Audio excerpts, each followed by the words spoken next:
We're on about page 137. I'm not sure where we left off in the Black Book. We're calling it chapter 32b. Where we left off was Long John Silver was just making the ghost angry. And the guys were not happy. They're saying, don't cross the spirit. They don't want to upset. Oh, wait, we're not on 137. 141, I'm sorry. 141 of this book. Don't cross the spirit. But hey there, John. Mary's like, don't take off this thing. It's yelling about, Dobby McGraw. Those are the last words of Captain Flynn. Lunch, chapter 33. 32. The rest were all too terrified to reply. They would have run away severally had they dared, but fear kept them together. And they kept close by John as if his daring helped them. He, on his part, had pretty well fought his weakness down. Spirit? Well, maybe, he said. But there's one thing not clear to me. There was an echo. Now, man's ever seen a spirit with a shadow? Well, then what's he doing with an echo on him, I should like to know? That ain't nature, surely. Ghosts don't have shadows. They definitely don't have echoes when they talk. So, you ever heard that ducks don't have echoes? When a duck calls, it doesn't echo. Kind of a weird thing. He's like, that's not natural. So that's clearly not a ghost. Because when it yelled, you heard an echo off the mountain. This argument seemed weak enough to me, but you can never tell what will affect the superstitious, and to my wonder, George Merry was greatly relieved. Well, that's so. You've had a head on your shoulders, John, and no mistake. All right, boat shipmates. This here crew's on the wrong tack, I do believe. And come to think on it, it was like Flint's voice, I grant you.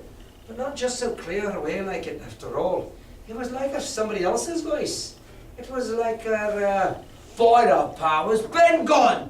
Roared Silver. Aye, so it were, cried Morgan, springing on his knees. Ben Gunn, it were. It don't make much odds now, do it? Asked Dick. Ben Gunn's not here in the body any more than Flint. But the older hands greeted this remark with scorn. Why, nobody minds Ben Gunn, cried Mary. Dead or alive, nobody minds him. Nobody really cares if it's Ben Gunn, whether it's a ghost or not. Who cares about that guy? It was extraordinary how their spirits had returned, and how the natural color had revived in their faces. Soon they were chatting together with intervals of listening, and not long after, hearing no further sound, they shouldered the tools and set forth again. Mary walking first with Silver's compass to keep them on the right line with Skeleton Island, and he had said the truth, dead or alive, nobody minded Ben Gunn. Sorry, Austin, even if you were a ghost, you couldn't scare me. Like, whatever, man, I don't care whose ghost it is. If they're spooking on me, I'm struggling. But anyway, their superstitions are fading away. Dick alone had his Bible and looked around him as he went. He started to get a little kooky, with fearful glances, but he found no sympathy, and Silver even joked him on his precautions. I told you you'd spoiled your Bible. If it ain't no good to swear by, what do you suppose a spirit would give for it? Not that. He snapped his fingers, halting a moment on his crutch. Like, ain't gonna give you nothing, man. That Bible's worthless.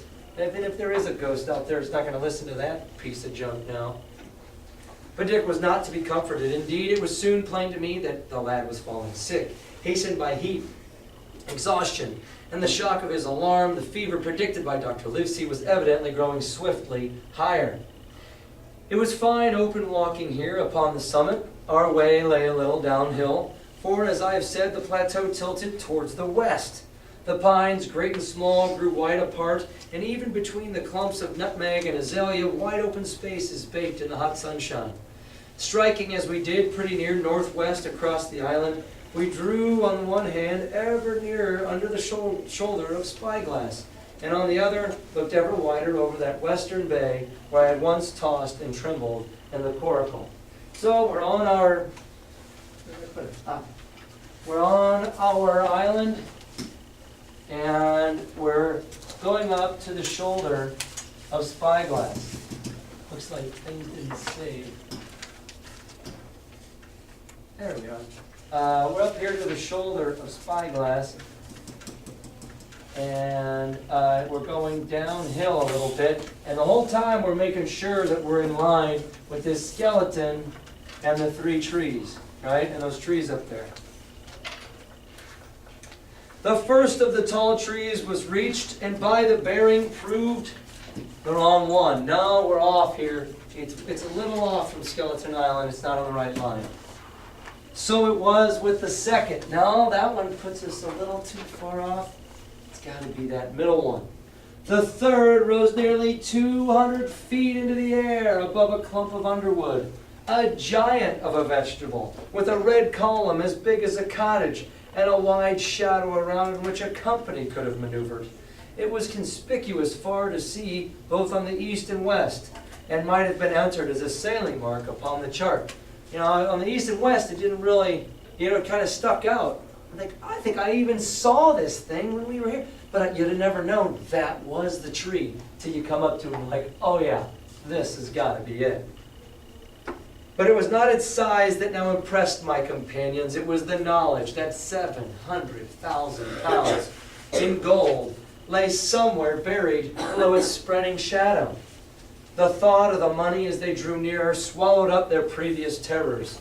Their eyes burned in their heads. Their feet grew speedier and lighter. Their whole soul was bound up in that fortune, that whole lifetime of extravagance and pleasure that lay waiting there for each of them. They can start to smell the money in their hands. They don't care about Ben Gunn's ghost. They don't care about Flint. They want the money. Silver hobbled, grunting on his crutch. His nostrils stood out and quivered. He cursed like a madman when the flies settled on his hot, shiny countenance. He plucked furiously at the line that held me to him, and from time to time turned his eyes upon me with a deadly look. Certainly he took no pains to hide his thoughts, and certainly I read them like print. In the immediate nearness of the gold, all else had been forgotten. His promise and the doctor's warning were both things of the past. And I could not doubt that he hoped to seize upon the treasure, find and board the Hispaniola under the cover of night, and cut every honest throat about the island, including mine, and sail away as he had first intended, laden with crimes and riches. Shaken as I was with these alarms, it was hard for me to keep up with the rapid pace of the treasure hunters. Now and again I stumbled, and it was then that Silver plucked so roughly at the rope. Don't forget he's pulling Jim with his rope the whole time, right? And launched me his murderous glances. I'm going to kill you as soon as I find this money.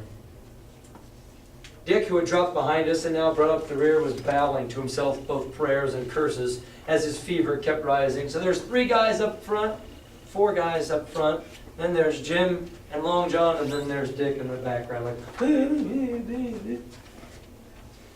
This also added to my wretchedness, and to crown all, I was haunted by the thought of the tragedy that had once acted on the plateau, when that ungodly buccaneer with the blue face, he who died at Savannah singing and shouting for drink, had there with his own hand cut down his 6 accomplices. This grove that was now so peaceful must then have rung with cries, I thought, and even with the thought, I could believe I could hear it ringing. Still, this is the place where those 6 guys, hey guys, thanks for helping me. Oh, hey Allardyce, I'm going to use your body to point to this treasure. Creepy. We were now at the margin of the thicket. We broke through. There's the tree. There's got to be the treasure. As a mates, all together, shouted Marianne, and the foremost broke into a run. These guys are sprinting, and suddenly, not 10 yards further, we beheld them stop. Oh, a low cry arose. Silver doubled his pace, digging away at the foot of his crutch like a one possessed. And next moment, he and I also came to a dead halt. Before us was a great excavation. Not very recent, it's been a while. For the sides had fallen in and grass had sprouted at the bottom.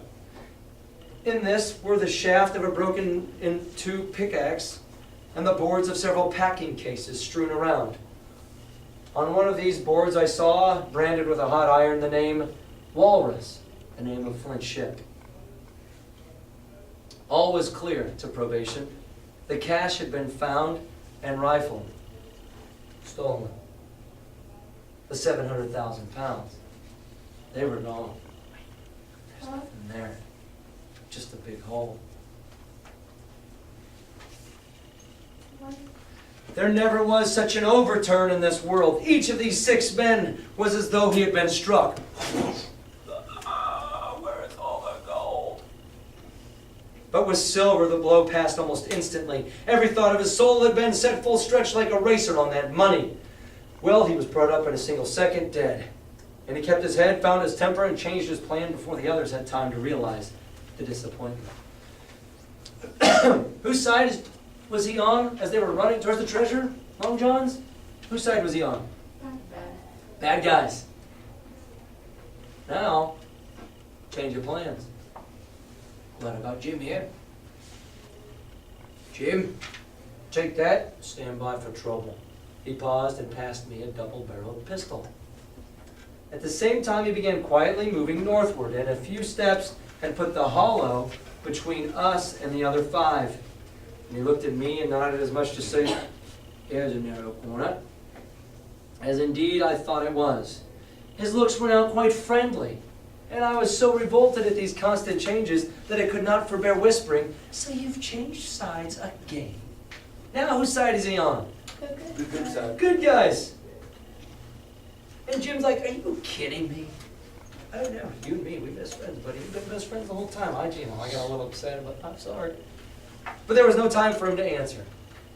The buccaneers, with oaths and cries, began to leap one after another into the pit and to dig with their fingers, throwing the boards aside as they did so. Morgan found a piece of gold. He held it up with a perfect spout of oaths.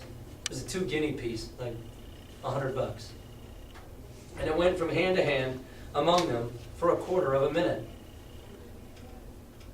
2 guineas, roared Mary, shaking it at Silver. That's your 700,000 pounds, is it? You're the man for bargains, ain't you? You're him that never bungled nothing, you wooden-headed lubber. You go away, boys, said Silver with the coolest insolence. You'll find some pig nuts in there, I shouldn't wonder. Pig nuts, repeated Mary in a scream. Mates, did you hear that? I tell you now, that man knew it all along. Look him in the face and you'll see it right there. Oh, Mary, standing for captain again? You're a pushing lad, to be sure. But this time everyone was entirely in Mary's favor. They began to scramble out of the excavation, darting furious glances behind them. One thing I observed, which looked well for us, they got up out upon the opposite side from me and Silver. There's a big hole where there's supposed to be treasure, folks. And right now, we're on the north side, 1, 2, and they all got up on the other side, 3, 4, 5 of them, on the other side of this big hole that apparently had a treasure in it at some point, but that's gone. Did you lose yours, CJ?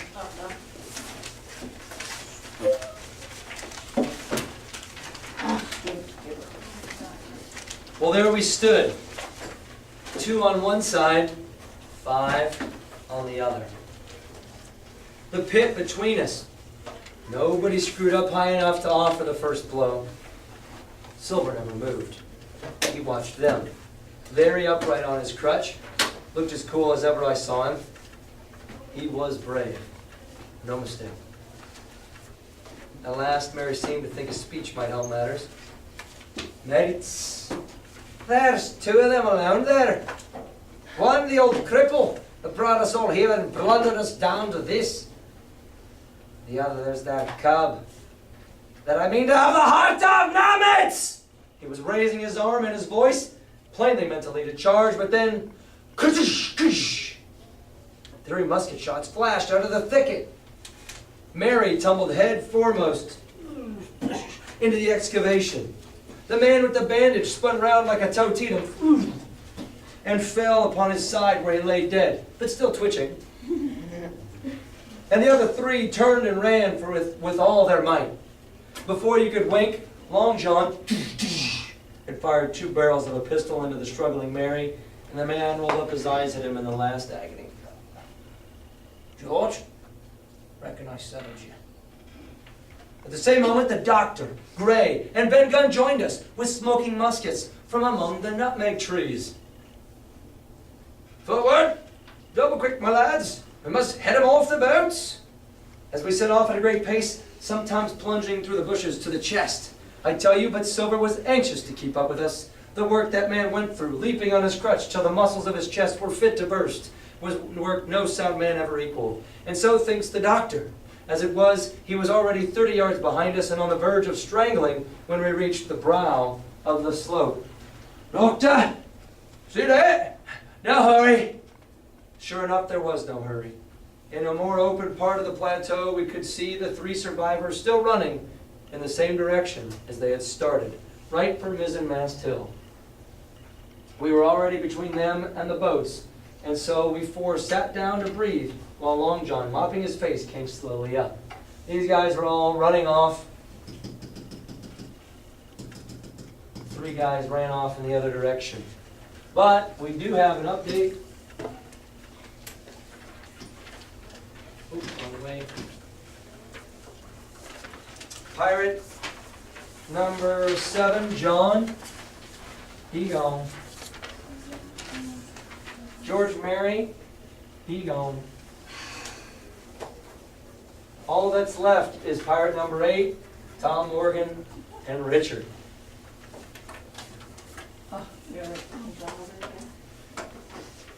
Sure enough, oh wait, next line. We were already between them and the boats, and so we 4 sat down to breathe, while Long John, mopping his face, came slowly up with us.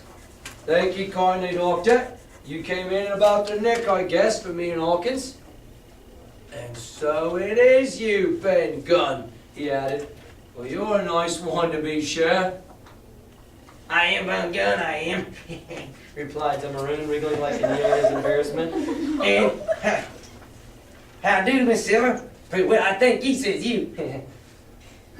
Ben, murmured Silver, to think as you've done me. He's like, I bet you're going to thank me now, aren't you? Like, yep, thank you, buddy. I can't believe you tricked me.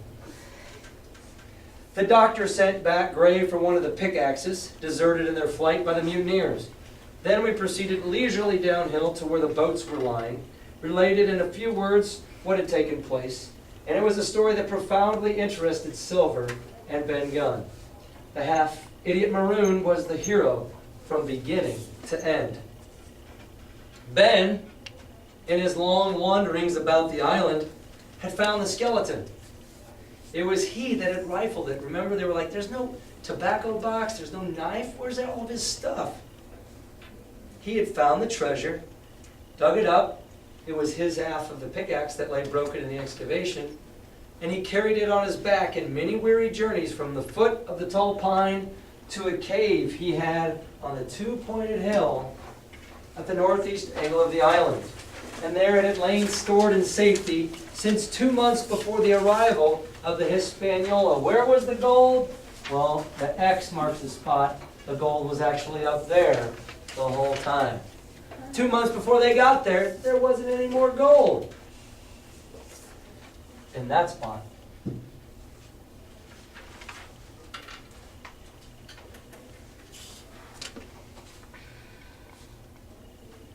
When the doctor had wormed this secret from him, with some cheese, of course, on the afternoon of the attack, and when next morning he saw the anchorage deserted, oh, the ship's gone. He had gone to Silver, given him the chart of the map, which was now useless. The map's pointless because it's just going to take him nowhere.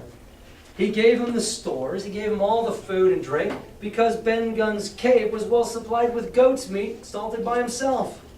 Given anything and everything to get a chance of moving in a safety from the stockade to the 2-pointed hill, there to be clear of malaria and keep guard of the money. Let's get out of the stockade, and he took everybody up there. That's where they've been the whole time. Up in the cave. As for you, Jim, it went against my heart, but I did what I thought best for those who had stood by their duty. And if you were not one of those, whose fault was it? It's like, hey, we would have liked you to come along, but you ditched us. But hey, it's a good thing you ditched us because you got the boat away from the pirates. That morning, finding that I was to be involved in the horrid disappointment, he had prepared for the mutineers. He had prepared for the mutineers. He had run all the way to the cave, leaving Squire to guard the captain, and taken Gray and the Maroon and started making the diagonal across the island to be on hand beside the pine. So Dr. Livesey had come this morning and found Jim there when he was treating all the pirates. Then he ran back to the cave, got the guys, then they started to run this way to meet up. Because they were going to shoot him, but it's like, hey, you can't just shoot at him because Jim will be there.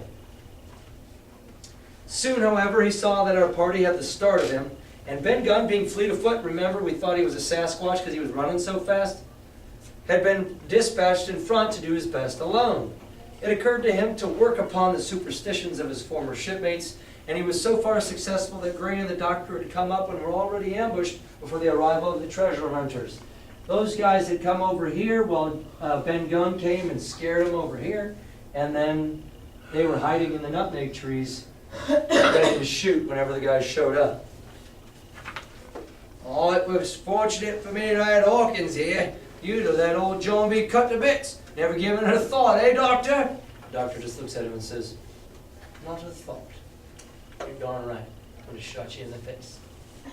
And by this time we had reached the gigs, and the doctor with the pickaxe demolished one of them, and we all got aboard the other and set out to go round by sea to the north inlet. So they destroy one of the boats, and then they take this one and they go out this way to the north inlet and are going to go up north this way. And if you don't have an island that way, don't worry about it. You didn't know how to, I didn't want to tell you how to do everything. I just know I draw mine in a way so I can get out of here. This was a run of 8 or 9 miles. Silver, though he was almost killed already with fatigue, was set to an oar, like the rest of us, and we were soon skimming swiftly over a smooth sea. Soon we passed out of the straits and doubled the southeast corner of the island, round which 4 days ago we had towed the Hispaniola. So we came out here and you could see the southeast corner here. I was like, wow, we had brought the Hispaniola in around over here. So we started heading up north. As we passed the two-pointed hill, we could see the black mouth of Ben Gunn's cave. We're coming up this way here to Ben Gunn's cave, and we can see it. And a figure standing by the cave, leaning on a musket. It was the squire. We haven't heard from you in a while, squire. We waved a handkerchief and gave him, hey, hey, hey, in which the voice of Silver joined as heartily as any. 3 miles further, just inside the mouth of the North Inlet, what should we see with the Hispaniola cruising by herself? We go all the way around here, and the last flood had lifted her, and there had been so much wind or so much strong of a current in the southern anchorage, we would never have found her more. If it was as bad down here, if it was bad up here as it is down here, it would have drifted away. But instead it was just floating up there. And another anchor was got ready, dropped in 1.5 fathoms of water, and we pulled round again to Rum Cove, the nearest point for Ben Gunn's treasure house. So we're all the way up here. The boat actually is just floating out here nicely, and so we parked the boat here. All right?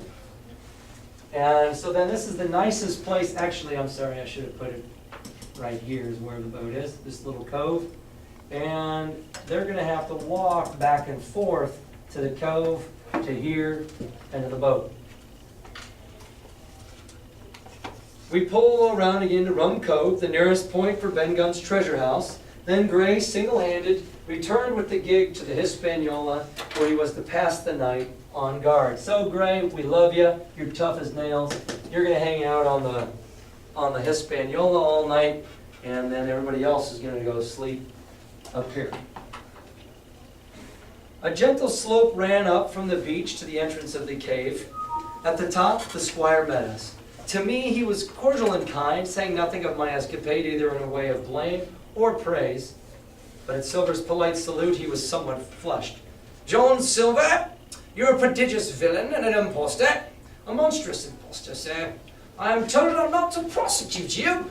Well then, I will not, but the dead men, sir, hang about your neck like millstones." "Oh, thank you, kindly," says Long John, like, oh yeah, I feel terrible about all the guys I've killed. You're right. Maybe. "I dare you thank me," cried the squire. "It's a gross dereliction of my duty. You stand back." Thereupon, we all entered the cave. It was a large, airy place with a little spring and a pool of clear water. It was overhung with ferns. The floor was sand, and before a big fire lay Captain Smollett. And in a far corner, only duskily flickered over by the blaze, I beheld a great heap of coins and quadrilaterals built of bars of gold. That was Flint's treasure that we had come so far to seek, and that had cost already the lives of 17 men from the Hispaniola. How many it had cost in it the amassing, what blood and sorrow, what good ships scuttled on the deep, what brave men walking the plank blindfold, what shot of cannon, what shame and lies and cruelty, perhaps no man alive could tell. Yet there were still 3 upon that island, Silver, Old Morgan, and Ben Gunn, who had each taken his share in these crimes, as each had hoped in vain to share in their reward. "Come in, Jim," said the captain. "You're a good boy in your own line, Jim, but I don't think you and me will go to sea again. You're too much of the born favourite for me." "Is that you, John Silver? What brings you here, man?" "Come back to do my duty, sir," returned Silver. "Ah," said the captain, and that's all he said. What a supper I had of it that night with all my friends around me. What a meal it was, with Ben Gunn's salted goat, some delicacies, and a bottle of old wine from the Hispaniola. Never, I am sure, were people gayer or happier. And there was Silver, sitting back almost out of the firelight, but eating heartily, prompt to spring forward when anything was wanted, even joining quietly in our laughter. The same bland, polite, obsequious seaman of the voyage. Ah, he's back to being normal old Long John that we met. Chapter 34, and last. The next morning we felt early to work, for the transportation of this great mass of gold, near a mile by land to the beach and 3 miles by boat to the Hispaniola, was a considerable task for so small a number of workmen. We had to walk over here and then take our jolly boat all the way up to the Hispaniola for every trip. The 3 fellows still abroad upon the island did not greatly trouble us. A single sentry on the shoulder of the hill was sufficient to ensure us against any sudden onslaught, and we thought besides that they had more than enough of fighting. Therefore the work was pushed on briskly. Gray and Ben Gunn came and went with the boat, while the rest, during their absences, piled treasure on the beach. 2 bars, slung in rope's end, made a good load for a grown man, and one that he was glad to walk slowly with. You get it? You got 2 huge bars of silver, each weighing probably 30 pounds. That's 60 pounds. You're just like, oh man. You're carrying it, walking on the sand, then you drop it off, thunk, thunk, and you go back for another one. By the time you get back, everybody's loaded a bunch up, and Ben Gunn and Gray are loading it onto the jolly boat. Then they row out to the ship, unload it over there, and then they come back, and there's another pile waiting for them. Just constantly going with gold and silver and coins. For my part, I was not much use at carrying. I was kept busy all day in the cave, packing the minted money into bread bags. It was a strange collection, like Billy Bones' hoard for the diversity of coinage, but so much larger, so much more varied, that I think I never had more pleasure than in sorting them. English, French, Spanish, Portuguese, Georges, Louis, doubloons, and double guineas, and Medors, and sequins, the picture of all the kings of Europe for all the last 100 years. Strange Oriental pieces stamped with what looked like wisps of string or bits of spider's web. Round pieces and square pieces and pieces bored through the middle as if to wear them around your neck. Nearly every variety of money in the world must, I think, have found a place in that collection. And for number, I am sure they were like autumn leaves, so that my back ached with stooping and my fingers with sorting them out. How awesome of a picture of all this money that you're trying to just sort into all these piles. Oh my gosh, there's so much here. Day after day this work went on. By every evening a fortune had been stowed away, but there was another fortune waiting for the morrow, and all this time we heard nothing of the 3 surviving mutineers. At last, I think it was on the 3rd night, the doctor and I were strolling on the shoulder of the hill where it overlooks the lowlands of the isle. when from the thick darkness below, the wind brought us a noise between shrieking and singing. It was only a snatch that reached our ears, followed by the former silence. Heaven forgive them, 'tis the mutineers. All drunk, sir, struck in the voice of Silver from behind us. Now Silver, I should say, was allowed his entire liberty, and in spite of daily rebuffs, seemed to regard himself once more as quite a privileged and friendly dependent. Indeed, it was remarkable how well he bore these slights, like people are like, shut up, Silver, we know you're a jerk. Just do your job. He's like, oh yeah, no problem, happy to do so. And with what unwearying politeness he kept on trying to integrate himself with all. Yet I think none treated him better than a dog, unless it was Ben Gunn, who was still terribly afraid of his old quartermaster, or myself, who had really something to thank him for. Although, for that matter, I suppose I had reason to even think worse of him than anybody else, for I had seen him meditating a fresh treachery upon the plateau. Let's not forget, Jim had seen his best, but he's also seen his worst. He had seen that he was ready to kill Jim and everybody else if there had actually been 700,000 pounds in that hole. But once it was all over, it's like, oh, you're my best friend again. So he almost loves and hates him more than anybody else. Accordingly, it was pretty gruffly that the doctor answered him. Drunk or raving? All right you were, sir, and precious little odds. Which, to you and me, is like, we don't really care which one it is, do we?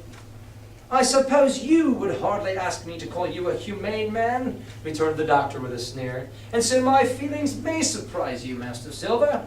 But if I was sure they were raving, as I am morally certain one at least of them is down there with fever, I should leave this camp, and at whatever risk to my own carcass, take them the assistance of my skill. I'm a doctor, I'm supposed to take care of people who are sick. I ask your pardon, sir, you'd be very wrong, quoth Silver. You would lose your precious life, and you may lay to that. I'm on your side now, hand in glove. Shouldn't wish to see the party weakened, let alone yourself, seeing as how I know what I owes you. But these men down there, they couldn't keep their word, no, not supposing they wished to. And what's more, they couldn't believe as you could.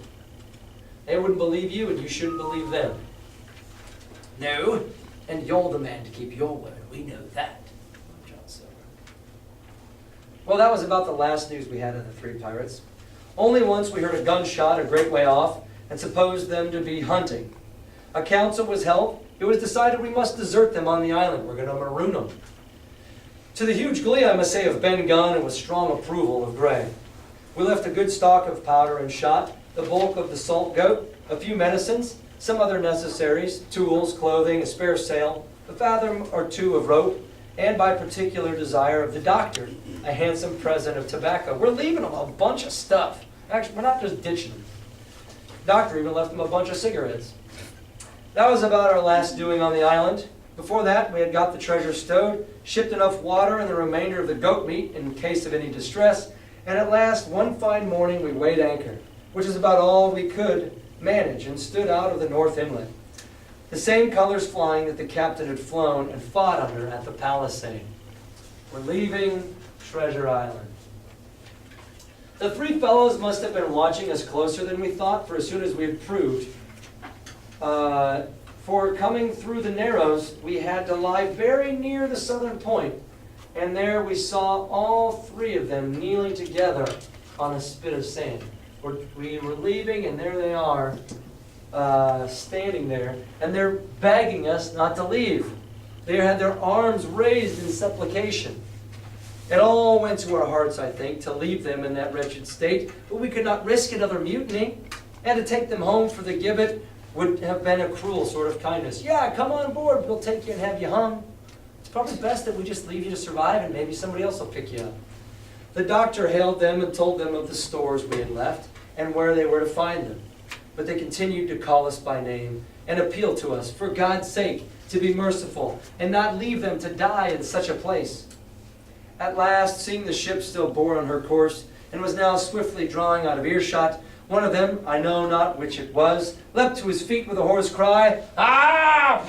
whipped his musket to his shoulder and sent a shot whistling over Silver's head through the mainsail. We're like, oh, you're shooting at us. Okay, let's get down.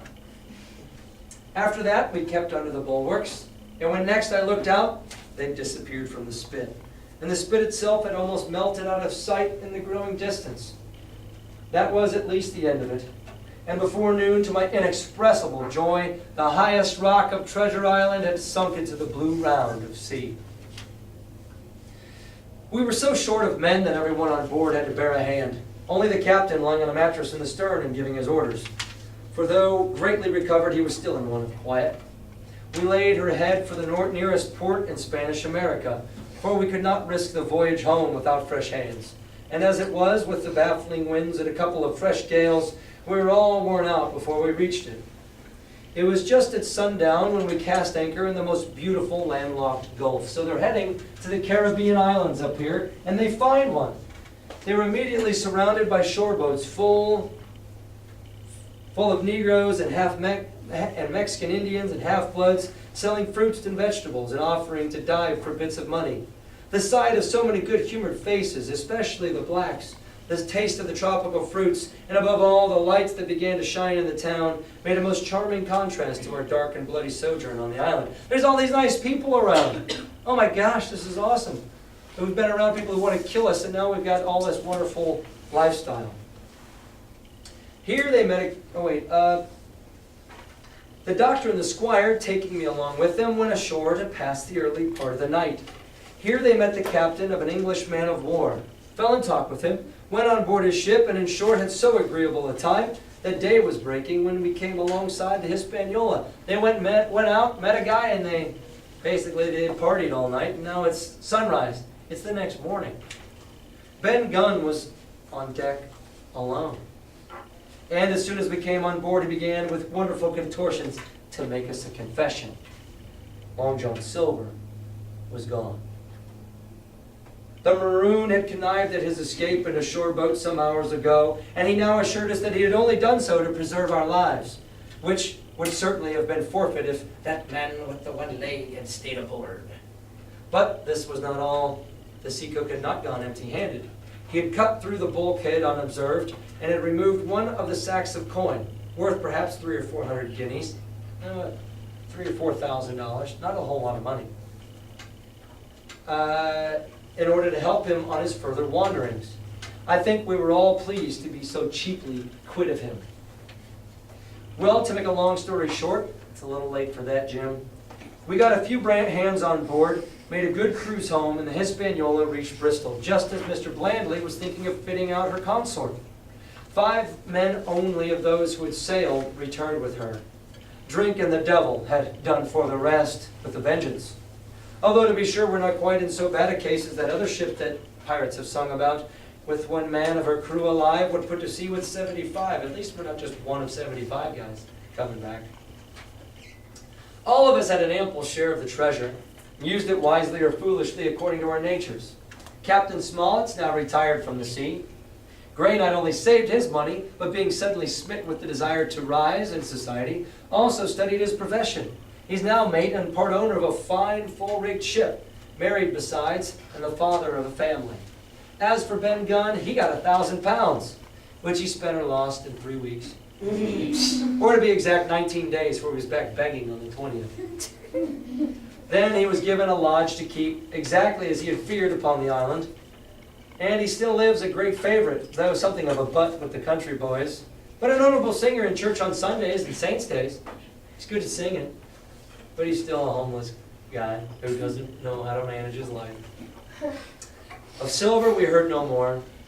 That formidable seafaring man with 1 leg has at last gone clean out of my life.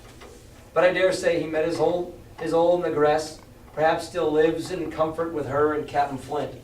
It's to be hoped so, I suppose, for his chances of comfort in another world are very small. The Boar Silver and the arms still lie, for all I know, where Flint buried them, and certainly they shall lie there for me. Oxen and wain ropes would not bring me back again to that accursed island, and the worst dreams that ever I have are when I hear the surf booming about its coasts, or start upright in bed with the sharp voice of Captain Flint still ringing in my ears. Pieces of eight, pieces of eight, pieces of eight, pieces of eight, pieces of eight. The end. No, just the afterword. We ended it bad. Good night. I understand it really like. I'm gonna read it again. You're just mad because it's the first book you finished.